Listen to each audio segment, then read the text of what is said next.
ورنہ اگر صرف فویل للمصلین ہلاکت ہے نمازیوں کے لیے یہاں پر رک جائیں گے تو غلط فہمی پیدا ہو سکتی ہے۔ تو یہاں پر اللہ تبارک و تعالیٰ نے فرمایا کہ جو ہے ہلاکت ہے ان نمازیوں کے لیے جو نماز میں غفلت برتتے ہیں۔ تو یہ مکے والوں کے لیے بھی ہو سکتا ہے اور قیامت تک آنے والے وہ تمام لوگ جو نماز سے غفلت برتتے ہیں ان لوگوں کے بارے میں بھی ہو سکتا ہے، اور ان لوگوں کے لیے بھی یہ اللہ کا عذاب اور ویل اور ہلاکت ہو سکتی ہے۔ اس لیے کہ نماز میں غفلت کرنا یہ بہت ہی زیادہ نامناسب بات ہے۔ نماز میں غفلت سے کیا مراد ہے؟ دو چیزیں ہیں یہاں پر سمجھنے کی۔ ایک تو نماز میں غفلت ہے، نماز میں غفلت ہو جانا، دوسرا نماز سے غفلت ہو جانا، نماز سے غفلت برتنا، دونوں میں فرق ہے۔ نماز میں غفلت ہونا، بھول جانا، وہ ہے جو اکثر نمازیوں کو اور ہمیں پیش آتی ہے کہ کبھی کبھی سہو ہو جاتا ہے، نماز میں غفلت ہو جاتی ہے، بھول ہو جاتی ہے کہ ہم نے سورہ فاتحہ پڑھی کہ نہیں پڑھی، ضم سورت پڑھی کہ نہیں پڑھی، یہ پہلی رکعت ہے کہ دوسری رکعت ہے۔ کبھی پہلا قاعدہ چھوڑ دیا جاتا ہے پہلا، اور کبھی جو ہے 3 رکعت پر سلام پھیر دیتے ہیں، کبھی 5 رکعت پر سلام پھیر دیتے ہیں، کبھی یہ سہو ہو جاتا ہے کہ میں نے 2 رکعت پڑھی کہ 3 رکعت پڑھی۔ تو بہرحال اس طرح کی جتنی شکلیں ہیں، جو چیزیں نماز کے اندر بھول کی وجہ سے پیش آتی ہیں کہ فلاں پڑھا نہیں پڑھا، کتنی رکعتیں ہوئیں، کیا ہوئی، یہ جو چیزیں ہیں ان کو نماز کے اندر بھول ہونا، نماز میں غفلت ہونا کہا جاتا ہے، اور اگر یہ بغیر اختیار کے ہو جائیں تو کوئی برائی نہیں ہے۔ نماز میں ہم نے 1000 کوشش کی کہ نماز میں اخلاص رہے، توجہ رہے، اور نماز میں دھیان رہے، نماز میں دھیان توجہ نہ بھٹکے، کوشش کر رہے ہیں، پھر بھی اچانک کبھی خیال بھٹک گیا، کوئی وسوسہ آ گیا، کوئی جو ہے بھول ہو گئی، تو یہ اس صورت میں جو عذاب بیان کیا جا رہا ہے ویل اور ہلاکت کا، وہ نہیں ہوگا ان لوگوں کو۔ جو نماز میں غفلت ہو جائے، بھول ہو جائے، تو یہ عذاب کے مستحق نہیں ہیں۔ یہ نماز میں بھول ہو جانا یہ انسان کی فطرت ہے، ہو جاتا ہے، کوئی خیال آ جاتا ہے، وسوسہ آ جاتا ہے، یہ غلط نہیں ہے۔ اور ایسا خود حضور پاک صلی اللہ علیہ وسلم کے ساتھ بھی ہوا ہے کہ آپ صلی اللہ علیہ وسلم کو بھی نماز میں سہو ہو گیا، بھول ہو گئی۔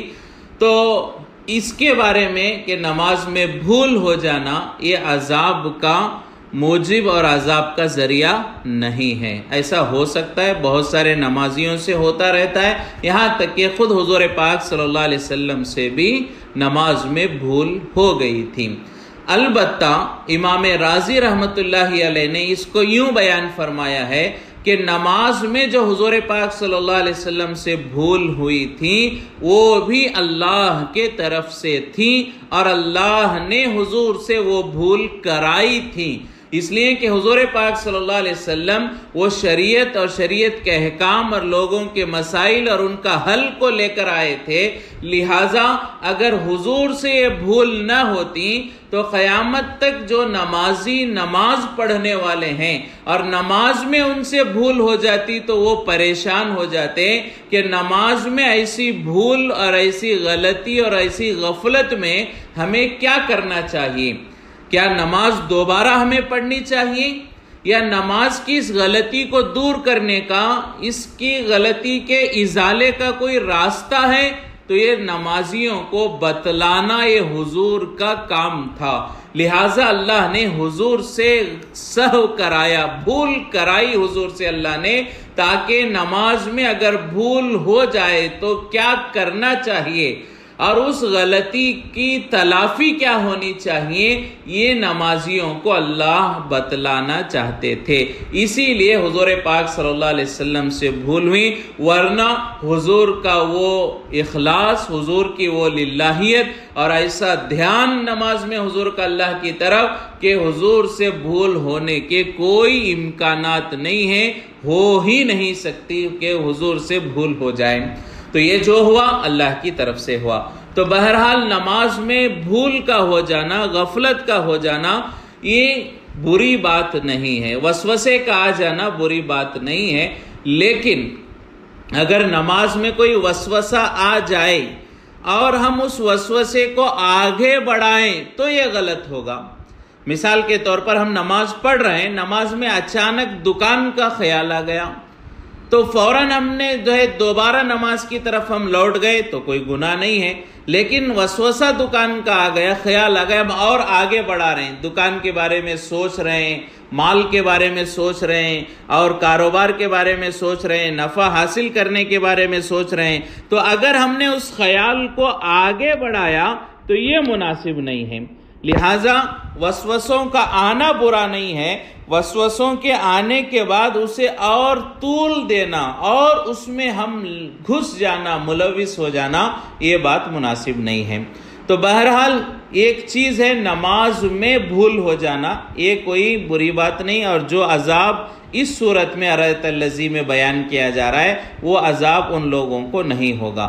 یہاں پر جو ہے نماز میں غفلت والوں کا تذکرہ نہیں ہے، نماز سے غفلت کرنے والوں کا تذکرہ ہے۔ نماز سے غفلت کرنا یعنی جو ہے نماز میں سستی کرنا، نماز کو تاخیر سے پڑھنا، نماز میں جو ہے دل جوئی کا نہ ہونا، نماز کی اہمیت کا نہ ہونا، یہ چیزیں نماز سے غفلت کرنے میں شامل ہیں۔ جیسا کہ دیکھا جاتا ہے کہ لوگوں کے درمیان ہم نماز پڑھتے ہیں تو ہماری نماز ایک الگ ہوتی ہے، اکیلے اور تنہائی میں نماز پڑھتے ہیں تو نماز کی کیفیت الگ ہوتی ہے، اور کوئی مجموعہ ہے تو ہم نماز پڑھ لیتے ہیں، کوئی دیکھنے والا نہیں، پوچھنے والا نہیں تو نماز کو ہم چھوڑ دیتے ہیں۔ اسی طرح فرمایا کہ جو ہے نماز کے اندر سکون اور اطمینان اور تعدیل اور نماز کی جو ہے اہمیت و اہتمام نہیں ہوتا، اور نماز کے چھوڑنے کا عذاب سنتے ہیں تو دل میں کوئی کیفیت پیدا نہیں ہوتی، نماز کے پڑھنے کا ثواب سنتے ہیں تو دل میں کوئی کیفیت نہیں پیدا ہوتی، اس کی وجہ سے نماز آگے پیچھے ہو جاتی ہے۔ تو یہ تمام چیزیں نماز میں غفلت برتنے میں شامل ہیں، چاہے نماز میں تاخیر ہو، نماز کو قضا کر دیں، نماز میں جو ہے دلچسپی نہ ہو، دل جوئی نہ ہو، یکسوئی نہ ہو، یہ تمام چیزیں نماز میں غفلت کرنا ہے، اور ایسا کرنے والوں کے لیے ہلاکت ہے۔ فویل للمصلین، ہلاکت ہے ان نمازیوں کے لیے، الذین هم عن صلاتهم ساہون، جو لوگ کے جو نمازی کے اپنی نمازوں میں غفلت برتتے ہیں۔ ساہون کے معنی سہو ہے، ساہون یہ سہو سے بنا ہے، سہو کے معنی غفلت اور غلطی اور بھول کے آتے ہیں، جیسا کہ ہم سجدہ سہو کہتے ہیں۔ عام طور پر نماز میں کوئی بھول ہو جائے تو اس کی تلافی کے لیے سجدہ سہو کہتے ہیں، یا پھر عام زبان میں سہو کا سجدہ ہم کہتے ہیں۔ تو سہو کے معنی بھول، غلطی اور غفلت کے۔ تو صلاتہم ساہون یعنی جو اپنی نمازوں میں بھول کرتے ہیں اور غفلت کرتے ہیں، تو نماز سے غفلت کرنے والوں کے لیے عذاب ہے، تو اس کے بارے میں فکر کرنی چاہیے۔ یہ کفار کے لیے بھی ہو سکتا ہے اور آج کے نمازیوں کے لیے بھی، کہ نماز میں غفلت برتنا یہ آخرت کے دن پر ایمان نہ رکھنے والوں کی گویا کی علامت ہے۔ پھر آگے فرمایا الذین هم یراؤون، ان نمازیوں کے لیے ہلاکت ہے جو نماز کو دکھلاوے کے لیے پڑھتے ہیں، ریاکاری ان کے اندر ہوتی ہے۔ تو یہاں پر فرمایا الذین هم یراؤون، اور جو دکھلاوا کرتے ہیں اور جو ریاکاری کرتے ہیں۔ تو علماء فرماتے ہیں کہ اس کا تعلق ہم پیچھے سے جوڑ کر بھی چل سکتے ہیں۔ پیچھے نماز کا تذکرہ چل رہا ہے، نماز میں غفلت برتنے کا، تو اب یہ مطلب یہ ہوگا، پیچھے سے جوڑیں گے تو نماز میں دکھلاوا کرتے ہیں، نماز لوگوں کے لیے پڑھتے ہیں۔ الذین ہم یراؤن، لوگوں کو دکھانا ان کا مقصد ہوتا ہے، نام و نمود اور شہرت ان کا مقصد ہوتا ہے۔ تو اگر اس سے پیچھے سے جوڑیں تو یہ مطلب ہوا کہ ہلاکت ہے ان لوگوں کے لیے جو لوگوں کو دکھانے کے لیے نماز پڑھتے ہیں، نام و نمود کے لیے نماز پڑھتے ہیں۔ تو یہ بری بات ہے۔ نماز اللہ کے لیے ہونی چاہیے، اللہ کو راضی کرنے کے لیے نماز پڑھنی چاہیے، نمازی کہلانے کے لیے، لوگوں کو دکھانے کے لیے نماز نہیں پڑھنی چاہیے۔ تو اگر پیچھے سے ہم اس کو جوڑتے ہیں، تعلق سمجھتے ہیں، تو نماز کو دکھلاوا کرنا نماز کا یہ درست نہیں۔ اور بعض علماء مفسرین فرماتے ہیں مستقل الگ بھی آیت ہو سکتی ہے، یعنی لوگوں کو دکھانے کے لیے کوئی بھی عبادت کرنا یہ عذاب کا مستحق ہے، عذاب کا ذریعہ ہے۔ تو الذین ہم یراؤن، وہ لوگ جو ریاکاری کرتے ہیں، نماز بھی ہو سکتی ہے، زکوٰۃ بھی ہو سکتی ہے، حج بھی ہو سکتا ہے، روزہ بھی ہو سکتا ہے، جو بھی عبادت لوگوں کو دکھانے کے لیے کریں ان لوگوں کے لیے ہلاکت ہو سکتی ہے، اور ان لوگوں کا یہ کام یہ آخرت سے انکار کرنے والوں کا کام ہے۔ تو یہاں پر دو چیزیں اللہ نے بیان فرمائی ہیں، ایک تو نماز سے غفلت برتنا، دوسرا نماز کو لوگوں کے لیے پڑھنا یا کسی بھی عبادت کو لوگوں کے لیے پڑھنا۔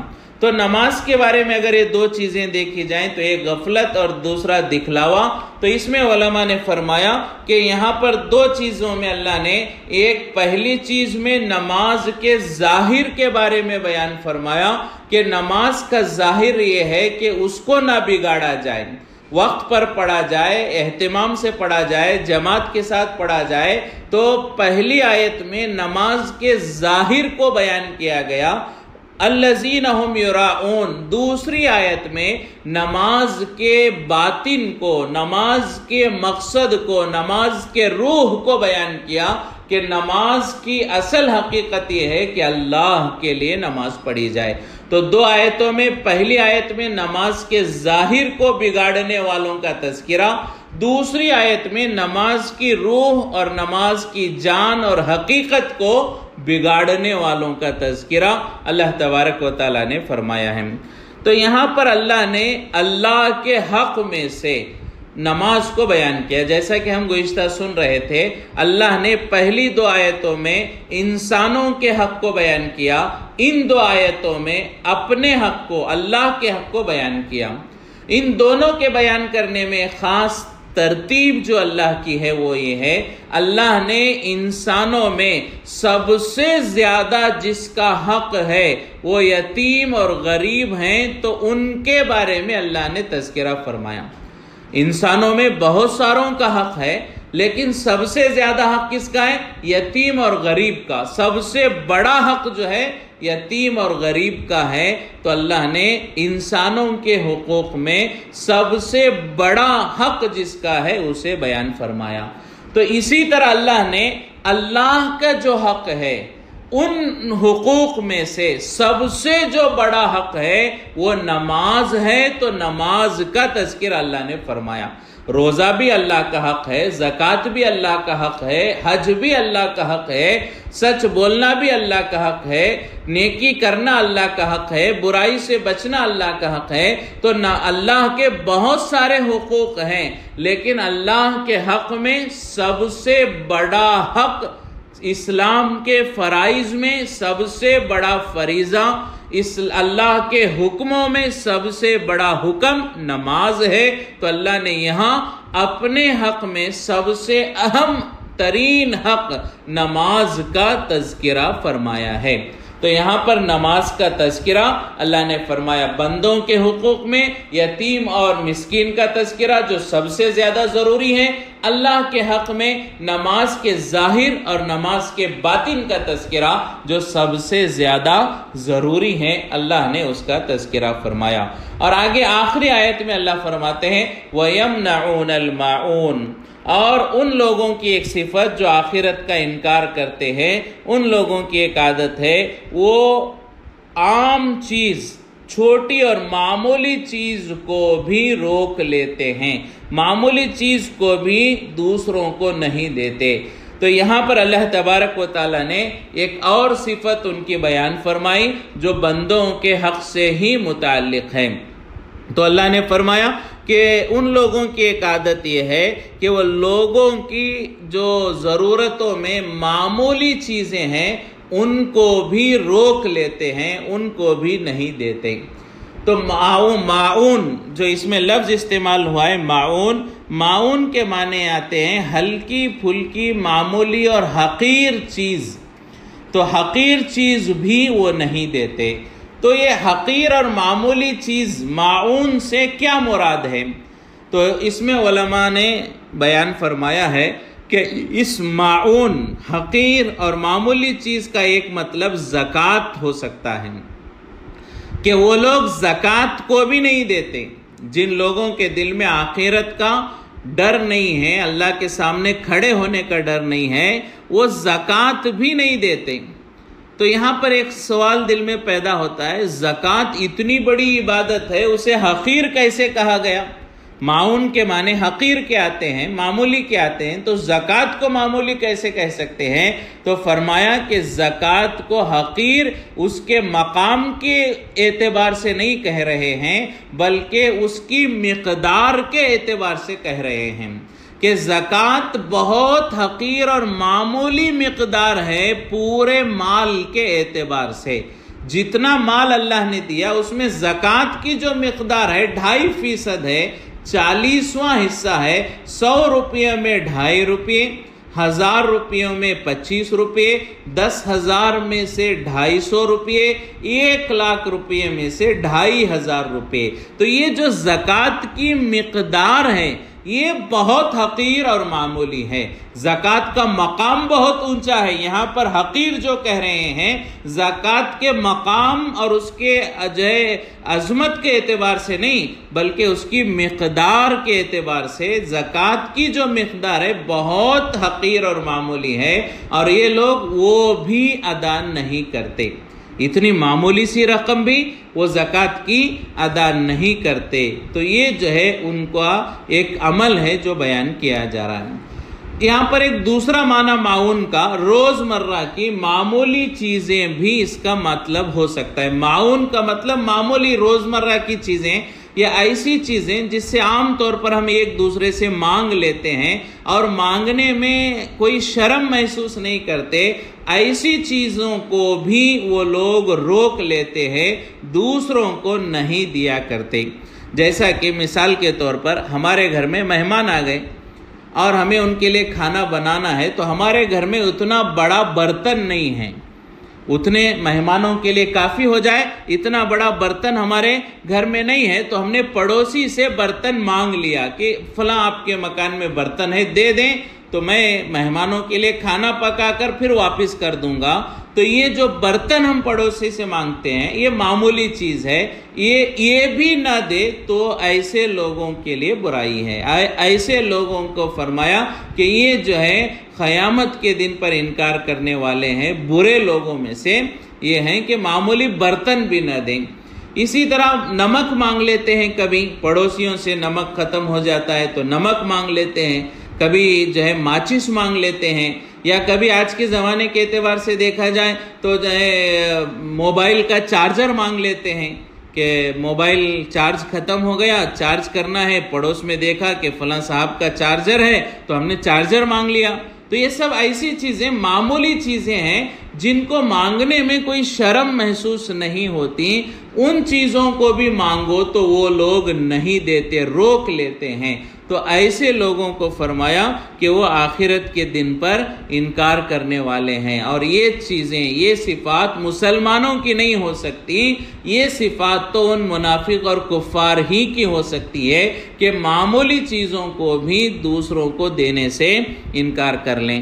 تو ماچس ہو یا دوسری کوئی بھی چیز ہو، بلکہ حدیث میں یہاں تک آتا ہے، علماء نے فرمایا کہ اگر کسی نے ہم سے ماچس مانگا پکانے کے لیے اور ہم نے ماچس دے دی، حدیث میں تو آگ کا لفظ آتا ہے، چونکہ اس کا مطلب یہی ہے کہ کسی نے آگ مانگی، یعنی ماچس، لائٹر وغیرہ مانگا، ہم نے اسے ماچس دی، اس نے کھانا بنایا، تو فرمایا کہ ہم نے ماچس دی تو اللہ ہمیں اتنا ثواب دیں گے کہ اس ماچس کے ذریعے جو کھانا بنایا گیا وہ پورا کھانا گویا کہ ہم نے دیا۔ ماچس کے دینے پر پورا وہ کھانا جو اس ماچس کے ذریعے سے بنا ہے اس کا ثواب اللہ ہمیں دیں گے۔ اگر ہم آگ نہیں دیتے، ماچس نہیں دیتے تو اس کا چولہا نہیں سلگتا، وہ کھانا نہیں بنتا۔ تو ماچس کی تیلی دینے پر اللہ اتنا بڑا ثواب دیں گے جتنا پورا اس ماچس کے ذریعے سے کھانا بنایا گیا۔ اگر ہمیں نمک مانگا گیا، ہم نے نمک دے دیا تو اس نمک سے جتنا کھانا پکا ہے وہ پورا کھانا گویا کہ ہم نے ان کو دیا۔ یہ اجر ثواب اللہ ہمیں نصیب فرمائیں گے۔ تو یہ کتنی بڑی نعمت ہے کہ معمولی چیز پر اللہ بڑا اجر و ثواب دیتے ہیں، تو معمولی چیزوں سے بھی روک لیتے ہیں۔ یہ مسلمانوں کی جو ہے صفات نہیں ہو سکتی، یہ تو کفار اور منافقین ہی کی صفت ہو سکتی ہیں کہ معمولی چیزوں سے بھی روک لے۔ تو معاون کا ایک معنی زکوٰۃ دینے سے انکار کرتے ہیں، دوسرا معمولی چیزیں جو روزمرہ ہم ایک دوسرے سے مانگ لیتے ہیں اور اس میں کوئی برائی نہیں محسوس کرتے، تو ایسی چیزوں کو نہیں روکنا چاہیے بلکہ دوسروں کو دینا چاہیے۔ بلکہ تیسری چیز علماء نے اسی میں سے بیان فرمایا، جن چیزوں کا منع کرنا درست نہیں ہے ان کو روک لینا۔ جیسا کہ پانی اگر کوئی مانگے تو پانی ایک ایسی نعمت ہے جسے منع کرنا درست نہیں ہے۔ پانی اللہ نے دیا ہے، پانی ہم نے نہیں بنایا ہے۔ اگر کوئی ہم سے پانی مانگ لے تو اسے منع کرنا یہ بہت ہی بری بات ہے، اسے منع کرنے کی اجازت نہیں ہے۔ تو ایسی چیزیں جو عمومی رفاہی اور اللہ کی قدرت کے نظام سے بنی ہوئی ہیں اور ہمارے پاس دستیاب ہیں، ان چیزوں کو منع کرنا بھی اس معاون کا ایک مطلب ہو سکتا ہے۔ تو وَيَمْنَعُونَ الْمَعُونَ، تو کفار اور منافقین اور مکے والے اور جو بھی جو ہے یہ کام کرے وہ انہی لوگوں کے ساتھ شامل ہیں۔ تو ان کی ایک صفت کیا ہے کہ وہ معمولی چیزوں کو دینے سے بھی منع کر دیتے ہیں۔ تو یہ سورۃ المعون ارایت الذی کی صورت ہے، اس میں اللہ تبارک و تعالیٰ نے کفار کی بعض عادتوں کو بیان فرمایا اور ان عادتوں کی وجہ سے جو عذاب انہیں ملنے والا ہے اس کو بیان فرمایا ہے۔ لہٰذا جو ہے اللہ ہم سب کی، پوری امت کی ان برائیوں سے، ان گناہوں سے، ان بد اخلاقی اور ان چیزوں سے بچنے کی توفیق نصیب فرمائے، اور اس جہنم کی وادی ویل سے اور ہلاکت و بربادی سے اللہ ہم سب کی حفاظت فرمائے۔ انشاءاللہ آئندہ سورۃ الکوثر پڑھی جائے گی، جس کا مختصر مضمون اس سے پہلے بیان کیا جا چکا ہے، تو اس میں حضور پاک صلی اللہ علیہ وسلم کی صفات وغیرہ کا تذکرہ ہے۔ تو کل انشاءاللہ سورۃ المعون کا جو ہے درس اور اس کا خلاصہ شروع کیا جائے گا۔ تو اب تک یہ سورۃ المعون کا چوتھا جو ہے درس تھا، سلسلہ تھا، جس میں تقریباً جتنا اللہ نے طاقت دی مختصر انداز میں اس کے خلاصے کو بیان کیا گیا۔ آئندہ انشاءاللہ سورۃ الکوثر کا خلاصہ شروع کیا جائے گا۔ اللہ ہم سب کو عمل کی توفیق نصیب فرمائے، آمین۔